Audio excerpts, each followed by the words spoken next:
Wachezaji wa timu ya taifa ya DRC ikiongozwa na nahodha wao wamewasilisha ombi la kipekee kwa Rais Felix Tshisekedi kuelekea fainali za kombe la dunia mwaka 2026 katika hali ya kuonesha uzalendo na heshima kwa misingi ya taifa lao. Wachezaji hao wameomba shabiki maarufu Lumumba ambatane nao hadi kwenye mashindano hayo nchini Marekani, Mexico na Canada. Wachezaji wa DRC Congo wamemwomba Rais Tshisekedi Lumumba awe sehemu ya msafara rasmi wa timu yao. Serikali igharamie na kuwezesha safari hiyo kikamilifu ili kumwezesha shabiki huyo maarufu kutimiza jukumu la kuipa nguvu timu yao itakapokuwa uwanjani ikicheza. Wachezaji wa Kongo wanaamini uwepo wa Lumumba utawapa nguvu ya ajabu na umoja wa kitaifa kupambana na mataifa makubwa duniani. Hii inatajwa kuwa ni ishara nzito ya kitamaduni na kisiasa, ikionyesha kuwa soka kwa Wakongo si mchezo tu, bali ni sehemu ya utambulisho wao na heshima kwa shabiki huyo. Rais Tshisekedi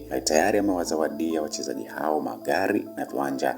Anatarajia kutoa msimamo wa serikali kuhusu ombi hilo ambalo limezua mjadala mkubwa barani Afrika na duniani kote.